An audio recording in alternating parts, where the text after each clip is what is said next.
Library and framework.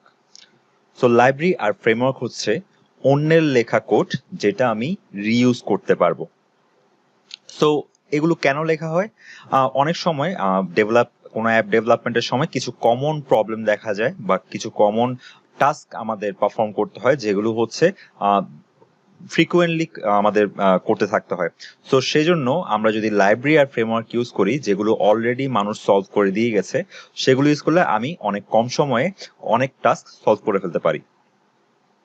So এটা করার একটা উদ্দেশ্য হচ্ছে আমার ডম এর কমপ্লেক্সিটি কমানো। অর্থাৎ আমরা নর্মালি যখন জাভাস্ক্রিপ্ট প্রোগ্রামিং করে থাকি তখন জাভাস্ক্রিপ্ট ইউজ করে আমরা ডম ম্যানিপুলেট করতে পারি, বাট যখন আমার ডমটা অনেক কমপ্লিকেটেড হয়ে যায় তখন নর্মাল প্রোগ্রামিং দিয়ে সেটা ম্যানিপুলেট করা অনেক টাফ হয়ে যায়।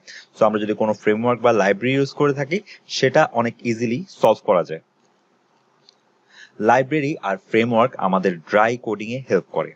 ড্রাই এর অর্থ হচ্ছে ডোন্ট রিপিট ইউরসেলফ, অর্থাৎ আমরা কোনো টাস্ক পারফরমেন্সে রিপিটেটিভ কোড যাতে না লিখি, অর্থাৎ আমাদের যদি সেম টাইপের টাস্ক পারফর্ম করতে হয় আমরা একটা কোডই ইউজ করে যাতে সবগুলো টাস্ক পারফর্ম করতে পারি, সেটার জন্য লাইব্রেরি আর ফ্রেমওয়ার্ক আমাদের অনেক হেল্পফুল। এবার আসা যাক লাইব্রেরি বেসিক্যালি কি। সো লাইব্রেরি হচ্ছে অনেকগুলো ফাংশনালিটির কালেকশন। সেখানে হচ্ছে কোনো ভ্যারিয়েবল থাকতে পারে যেটা হচ্ছে অলরেডি ডিফাইন করা, ফাংশন থাকতে পারে যেগুলো হচ্ছে অলরেডি লিখা ফাংশন, সেগুলো আমরা চাইলে ইউজ করতে পারি। লাইব্রেরির ক্ষেত্রে ডেভেলপারই আমার লাইব্রেরির কন্ট্রোলে থাকে, অর্থাৎ অ্যাপ্লিকেশনের কন্ট্রোলে থাকে হচ্ছে developer. Developer decides when and where to call a library, অর্থাৎ একজন ডেভেলপারই ডিসাইড করবে যে সে কখন একটা লাইব্রেরিকে কল করবে, অর্থাৎ কখন তার কোডে সে একটা লাইব্রেরি ইউজ করবে, সেটা পুরোপুরি ডেভেলপারের ডিসিশনের উপর ডিপেন্ড করে।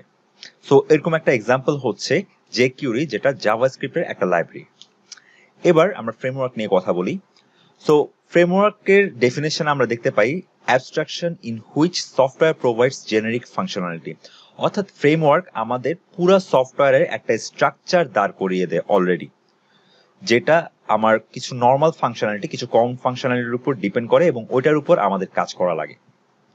So framework is in control বলতে বোঝাচ্ছে যে আমার অ্যাপ্লিকেশনের কন্ট্রোলে ফ্রেমওয়ার্ক থাকে। তো এটাই হচ্ছে আমার লাইব্রেরি আর ফ্রেমওয়ার্কের বেসিক পার্থক্য।